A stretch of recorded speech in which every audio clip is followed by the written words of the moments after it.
राधा वल्लभ श्री हरिवंश। आज हम प्रेपोजिशन के अगले टॉपिक को शुरू करते हैं। प्रेपोजिशन मतलब नाउन और प्रोनाउन से पहले जो शब्द प्रयोग किए जाते हैं वाक्य में अन्य शब्दों के साथ संबंध बताने के लिए, उन्हें हम प्रेपोजिशन कहते हैं। जैसे मैंने एग्जाम्पल के तौर पर पहले प्रेपोजिशन में बताया भी था, जैसे मैंने बोला मैं कमरे में हूं, आई एम इन रूम। अगर मैं इसमें से इन हटा दूं तो सेंटेंस बना आई एम रूम। इसका मतलब है इसे इनका कितना इंपॉर्टेंट रोल है, तो आप इसे खुद ही समझिए कि प्रेपोजिशन का पढ़ना हमें कितना जरूरी है। अगर हम ये इन का प्रयोग नहीं करेंगे, एट का प्रयोग नहीं करेंगे, ऑन का प्रयोग नहीं करेंगे। मैंने बोला books are on the table, अब मान लीजिए आप ऑन हटा दो, books are the table, books table है, सेंटेंस कितना अलग हो गया। इसलिए प्रेपोजिशन का प्रयोग बड़ा जरूरी है। तो हमने पहली प्रेपोजिशन पकड़ी थी इन, अब हम नेक्स्ट वाली लेकर चल रहे हैं एट। तो अब इस पे बड़ा ध्यान दीजिएगा। प्रेपोजिशन का मतलब मैंने आपको फर्स्ट टॉपिक पे समझा दिया था। जो नए हैं आज वीडियो में पहली बार जुड़ रहे हैं, उस इन वाली प्रेपोजिशन को भी जरूर देखिएगा। डिटेल्ड वीडियो बना रखी है, उसमें समझा रखा है पूरा अच्छे से। ऐसे ही आज हम एट भी लेंगे, एक एक करके वन बाय वन पूरी डिटेल्ड वीडियो लेंगे हर प्रेपोजिशन के ऊपर। तो हम अगली वाली शुरू करेंगे एट। तो मैंने यहाँ लिखा भी है प्रेपोजिशन एट, तो हम अगली वाली शुरू करेंगे एट वाली। चलिए अब हम अगले वाले पर शुरू करते हैं, अगली प्रेपोजिशन। ठीक है, हम शुरू करते हैं। हमने पहला लिया एट का रूल, क्या कह रहा है वो पहला एट के लिए। देखो इनमें हमने पहला रूल क्या पढ़ा था, इनका पहला रूल ये बता रहा था हमें कि जो भी बड़े स्थान होते हैं उससे पहले हम इनका प्रयोग करते हैं। वो दो में से भी हो सकता है, वो सिंगल भी अकेला होगा, लेकिन बड़ा स्थान होना चाहिए तो इनका प्रयोग होता है। लेकिन इसमें क्या कह रहा है, छोटे स्थानों के नाम के पहले हम मे के अर्थ में इनका प्रयोग करते हैं। जैसे कि my sister lives at Delhi, मेरी सिस्टर दिल्ली में रहती है। इन इंडिया, अब इंडिया बड़ा हो गया, दिल्ली छोटा हो गया। अगर मैं दो की कंपैरिजन में बोलता my sister lives in Jahangirpuri की जगह पर मेरे को क्या बोलना पड़ता, एट जहांगीरपुरी इन दिल्ली। फिर दिल्ली बड़ा हो गया जहांगीरपुरी के सामने, और कोई कंपैरिजन नहीं है तो मैंने फिर दिल्ली देख लिया कि यार दिल्ली छोटा है और इंडिया बड़ा है, तो उसके एवज में मेरे को फिर एट लगाना पड़ा। तो मेरे को ये देख के चलना है कि छोटी जगह है या बड़ी जगह, उसके अकॉर्डिंग मैंने प्रयोग करा। तो मेरे को पहला रूल क्लियर हुआ, एट का प्रयोग छोटे स्थानों के नाम के पहले मे के अर्थ में किया जाता है। अब आया, ठीक है, देखिए हमने अभी एट का दूसरा प्रयोग करना शुरू किया। एट का प्रयोग इन शब्दों के पहले होता है। जो ये कुछ शब्द लिखे हुए हैं इन शब्दों के पहले आप एट का प्रयोग करोगे। जैसे मैंने बोला एट दिस मोमेंट, कि आपने बोला कि इस पल पर, तो इस पल के लिए आपने क्या यूज करा, एट का प्रयोग करा। एट दिस जंक्चर, इस जंक्चर के लिए क्या यूज करा है, अवसर। ये जंक्चर का मीनिंग है अवसर या समय, उसके आप पहले आपने एट का प्रयोग करा। एट दिस आर, इस घंटे के लिए, आपने बोला कि इस घंटे के लिए, तो आपने बोला at this hour. At bad time, सब बुरे समय के लिए आपने यूज करा, एट का प्रयोग करा। एट न्यू ईयर, तो न्यू ईयर के लिए इन न्यू ईयर ना बोलकर उसने बोला at new year. At Easter, तो उसके लिए क्या यूज करा, एट। ये फिक्स है, इनके आगे आप किसका प्रयोग करोगे, एट का प्रयोग करोगे। तो ये बता दिया आपने को सेकंड रूल में कि आप सेकंड रूल में ध्यान रखें कि इन शब्दों के आगे आप एट का ही प्रयोग करोगे। ठीक है, अगले पॉइंट की तरफ चलते हैं। एट का प्रयोग टेम्परेरी एक्शन को दिखाने के लिए किया जाता है, जबकि इनका प्रयोग क्या बताया गया था, परमानेंट एक्शन को दिखाने के लिए। कि मान लीजिए मैं टीचर हूं, तो मैंने बोला आई एम इन एजुकेशन, तो मैंने अपना परमानेंट एक्शन बताया कि मैं किस एक्शन से जुड़ा हुआ हूं। लेकिन यहां पर टेम्परेरी एक्शन बता रहे कि she is at meeting, in meeting नहीं, टेम्परेरी एक्शन में लोग बाग क्या बोलते हैं, I am in meeting. I am in meeting नहीं, ये टेम्परेरी एक्शन है। She is at meeting, they are at work, वो काम पर है, परमानेंट नहीं है, काम पर है। तो परमानेंट के जब बोलोगे तो फिर इन बोलोगे, किस काम पर, उस काम का नाम बताओगे फिर।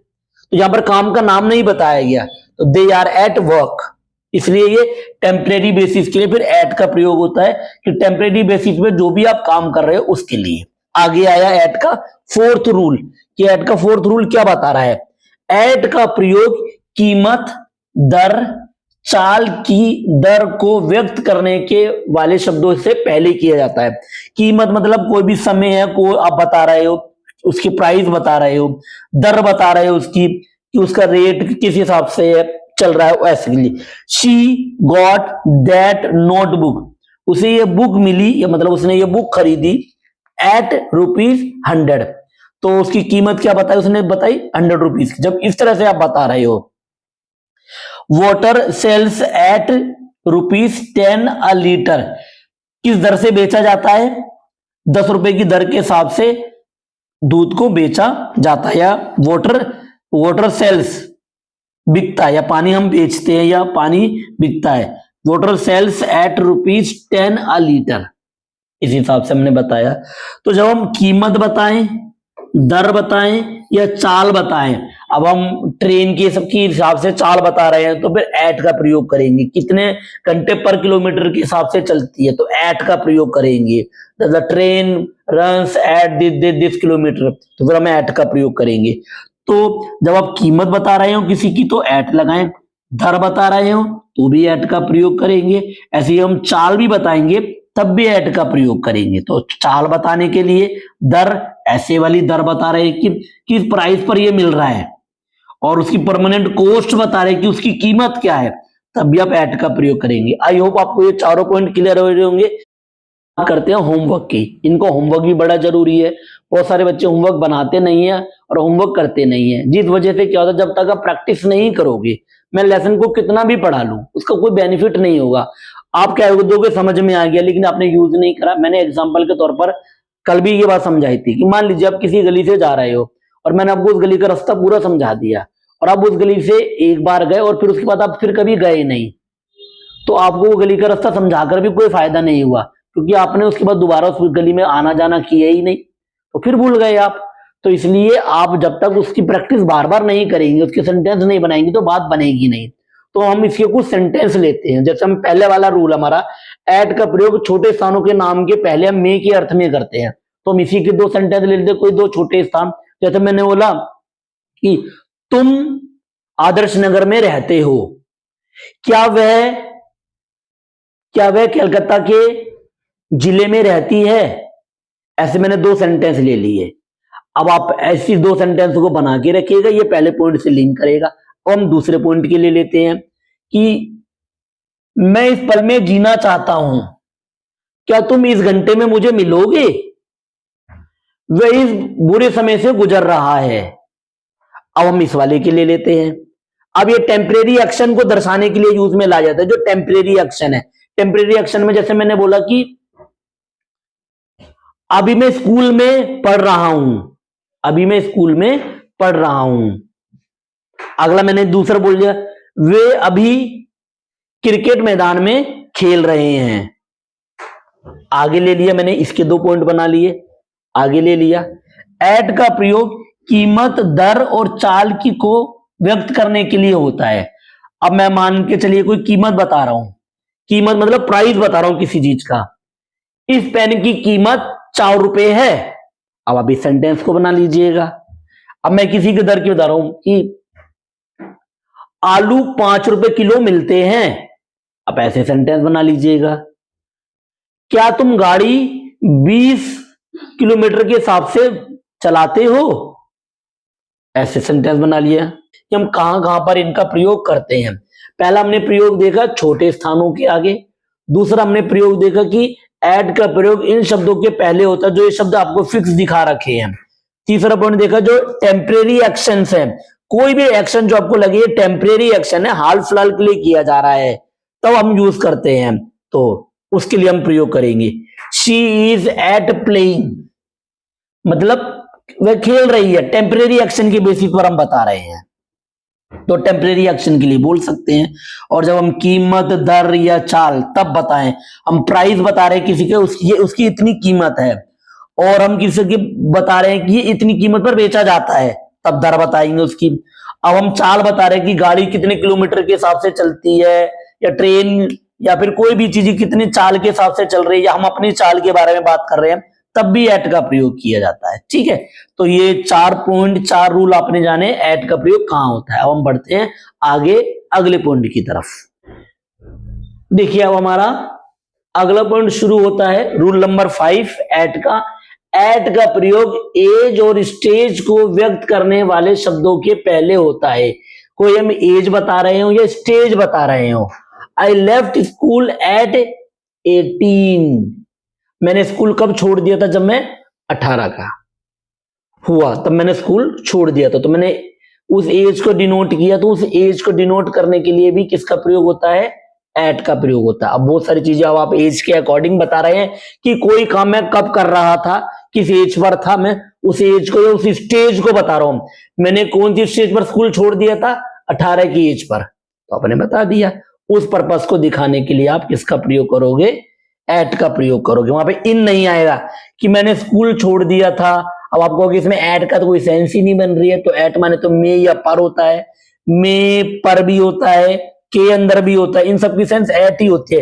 लेकिन जब आप प्रेपोजिशन सारी कंप्लीट कर लोगे तो मैं आपको ये भी एक वीडियो देखेंगे हम, इन वर्सेस एट, ऑन, इन दोनों के बीच के डिफरेंस भी देखोगे। अभी तो आप अलग अलग इनको सेपरेट पढ़ रहे हो, पर इनके अंतरों को भी देखोगे बाद में, जब एक आगे वीडियो देखोगे उसमें। अभी आप सेपरेट पढ़िए कि इनको मैंने सेपरेट पढ़ा तो क्या था, अब मैं एट को सेपरेट पढ़ रहा हूं तो क्या है। तो एज और स्टेज दर्शाने के लिए हम एट का प्रयोग करते हैं। अब आया अगला रूल, एट का प्रयोग समय सूचक शब्दों के पहले होता है। समय सूचक शब्द कैसे वाले, अब आप कहोगे समय सूचक शब्द तो इनमें भी थे, लेकिन इनमें ये वाले शब्द नहीं थे, तो यहां पर कौन से वाले शब्द है, एट नाइट। इन लगते ही वो निश्चित हो जाती है, और एट नाइट लगते ही कोई भी रात, और इन लगते ही वो रात निश्चित रात के लिए बोल रहा है, कोई फिक्स रात के लिए बोल रहे हैं। और एट नाइट रोज और एक रात आती है, I will meet you at night, मैं तुमसे रात में मिलूंगा, लेकिन कौन सी रात है ये फिक्स नहीं कर रखा है। तो जब फिक्स करते हैं तो फिर इन हो जाता है, I will meet you in night. अब उसको क्लियर हो गया कि कौन सी रात की बात करा, in that night, in this night, या कोई सी भी रात जो मैं बता रहा हूं। तो इन लगते ही नाइट फिक्स हो जाएगा ये, अदरवाइज ये एट है तो ये फिक्स नहीं है। At noon, at dawn, at day break, at evening, अब ये फिक्स शब्द हैं, इनके आगे आप किसका प्रयोग नहीं कर सकते, इनका। इनका प्रयोग करते ही ये क्या बन जाते हैं, फिर निश्चित में चले जाएंगे। और एट लगते ही ये निश्चित नहीं है, समय सूचक बता रहे हैं कि ये रोज दिन आता है, रोज भोर होती है, रोज शाम होती है। जब सूरज ढलना है तो उसको डस्क बोलते हैं, DUSK। जब सूरज ढलने वाला समय होता है, संध्या वाला काल, उसके लिए। भोर वाला समय होता है तो उसके लिए बोला जाता है ये। तो डे ब्रेक दिन का समय वाले के लिए बोला जाता है, उससे पहले का, बाद का, आफ्टरनून। तो एट नून दिन वाला समय, इवनिंग शाम वाला समय। तो ये तो रोज के नियम है, ये तो रोज आते हैं, फिक्स नहीं है ये वाला कोई सा भी, तो इसलिए हमने एट लगाया। अगर मैं फिक्स करना चाहता कि कौन सा नून कह रहा हूं, मैं कौन सी नाइट कह रहा हूं, कौन सा इवनिंग कह रहा हूं, तो फिर मैं एट एट ना लगा के इन लगाता। ठीक है, तो ये आया मेरा एट की बात। अब बढ़ते हैं आगे। एट का प्रयोग समय को अभिव्यक्त करने के लिए में या पर के अर्थ में होता है। अभिव्यक्त मतलब शो करने के लिए, एक्सप्रेस करने के लिए समय को। जैसे he will reach at 10 AM, वह कब पहुंचेगा, he will reach at 10 AM। तो समय को अभिव्यक्त करने के लिए हम किसका प्रयोग करते हैं, एट का प्रयोग करते हैं, और यह बहुत यूज होता है, आप इसका यूज जरूर करिएगा। में और पर के अर्थ में, कि वह कब पहुंचेगा, वह रात में 10 बजे या सवेरे 10 बजे, ऐसे पूछने की बात हो रही है। तो 10 AM, सवेरे 10 बजे पहुंचेगा। वह शाम को 6 बजे पहुंचेगा, मतलब वो 6 बजे पहुंचेगा, हम शाम की बात करें तो he will reach at 6 PM, ऐसे बोला मैंने, AM PM की बात हो रही है। तो अब आगे बढ़ते हैं, लास्ट रूल है एट का। आप देख रहे हो आपको पूरी एट की पूरी डिटेल मिल गई है। अगर आप इसको लर्न कर लो और इसके कुछ सेंटेंस बनाओ तो आपको खुद समझ में आने लग जाएगा कि हमें इसका प्रयोग कैसे कैसे करना है। एट का प्रयोग नीचे दिए गए शब्दों के पहले होता है। अब नीचे दिए गए शब्द ये कुछ फिक्स हैं, इनके ही आगे आपको एट का प्रयोग करना है। जैसे at home, at the station, at a party, at page 50। मैंने बोला भाई पेज नंबर 50 पर देखो, तो मैं पेज नंबर 50 पर देखो के लिए क्या बोलूंगा, at page 50। At a match, at a lecture, at the top, at the bottom, at the theatre, in the theatre नहीं, at the theatre, at the airport, at the station, at home, at school, at college. ये सब क्या sense बता रहे हैं, इन शब्द के आगे आप ठीक है, पांचवें पॉइंट का होमवर्क लेते हैं। इसमें वो कह रहा है कि एज और स्टेज को दर्शाने के लिए हम एट का प्रयोग करते हैं। तो अब इसका होमवर्क ले लेते हैं। जैसे मैंने बोला कि तुमने स्कूल 5 साल की उम्र में छोड़ दिया था, आपने ट्यूशन 12 साल की उम्र में ज्वाइन किया था। तो अब ये 2 सेंटेंस आपके इसके भी हो गए। अब आगे चलते हैं। इन शब्दों के आगे भी एट का प्रयोग होता है। जैसे मैंने बोला वह शाम को मिलेगा, तुम किताब दिन में पढ़ रहे थे, वह रात को पार्टी में जाएगा। अब ये हमने कुछ इसके सेंटेंस ले लिए। आगे पॉइंट पर चलते हैं। एट का प्रयोग समय को अभिव्यक्त करने पर और में के अर्थ में होता है। समय को अभिव्यक्त करना है, आपको टाइम बताना है कि मैं तुमसे 9 बजे मिला था, क्या तुम मुझसे 12 बजे मिलोगे? वह तुमसे 10 बजे मिल रहा था। तो अब आप इसके बना दीजिएगा सेंटेंस। एट का प्रयोग करोगे, क्या इन नहीं प्रयोग हो सकता? इन हो सकता है, बट मैंने आपको क्या बोला, जब हम इन और एट की आपस में लड़ाई करवाएंगे तब हम जानेंगे कि इन कब आएगा और एट कब आएगा। सेम शब्दों के सामने ही देखो, एट की अपनी एक सेंस होती है। एट बताता है उसके आसपास का एरिया, इन बताता उसके अंदर का एरिया। जैसे मैंने बोला I am standing at shop, I am sitting in shop. अब देखो सिटिंग और स्टैंडिंग, अगर मैंने बोला स्टैंडिंग इन शॉप, मैंने बोला I am standing in shop और I am standing at shop. अब दोनों सेंटेंसों में क्या फर्क है? Standing at the shop, I am standing at the shop, I am standing in the shop. अब मैं इन भी लगा रहा हूं एक सेंटेंस में सेम में, और उसी में एट भी लगा रहा हूं, बट दोनों सेंटेंसों का बड़ा फर्क है। एक सेंटेंस में मैं ये बता रहा हूं मैं दुकान के अंदर हूं, और एक सेंटेंस में मैं ये बता रहा हूं कि मैं उस दुकान की लोकेशन के पास में हूं। जैसे मैंने आपको कॉल करा कि यार मैं दुकान के पास खड़ा हूं, आजा। आई एम स्टैंडिंग एट शॉप, इसका मतलब ये है कि मैं दुकान के अंदर नहीं हूं, मैं उस दुकान के आसपास की लोकेशन भैया उस दुकान के पास ही खड़ा हुआ हूं। तो यहां पर फिर एट आया। आई am standing eight metro station, I am standing in metro station, in the metro station बोला मैंने, तो इसका मतलब हो गया मेट्रो स्टेशन के मैं अंदर चला गया और मैं वहां खड़ा हुआ हूं। और मैंने बोला I am standing at the metro station, इसका मतलब ये हो गया मेट्रो स्टेशन जो बाहर वाला उसकी जगह है, मैं उसके आसपास खड़ा हूं। तो ये फर्क आने लग जाएगा। तो यही सेम वर्डों में इन भी यूज होते हैं और एट भी यूज होते हैं, लेकिन फर्क आने लग जाएगा जब आप इनका प्रयोग करने लगोगे। तो जब आप देखोगे कि यार कैसे बोला जा रहा है, तो मैं सब शब्दों के लिए तो नहीं कहूंगा कि सब शब्दों के लिए बात ये होगी, बट ऐसे कई शब्द होंगे जिनमें आप इनका भी प्रयोग करते हैं और एट का भी प्रयोग करते हैं। तो आपने देखा, बाकी जब हम इन और एट की आपस में देखेंगे कि यार इन कब और एट कब, दोनों शब्दों के सामने, तो इनका जब आपस में पढ़ेंगे तब जानेंगे। लेकिन अभी हम इनको हमने सेपरेट पढ़ा, एट को सेपरेट पढ़ा, पहले इनको सेपरेट तो पढ़ ले, फिर इनकी जब लड़ाई होगी तब जान लेंगे कि इन और एट कब पढ़ा जाएगा, दोनों के बीच में से कौन सा वाला सेलेक्ट किया जाएगा।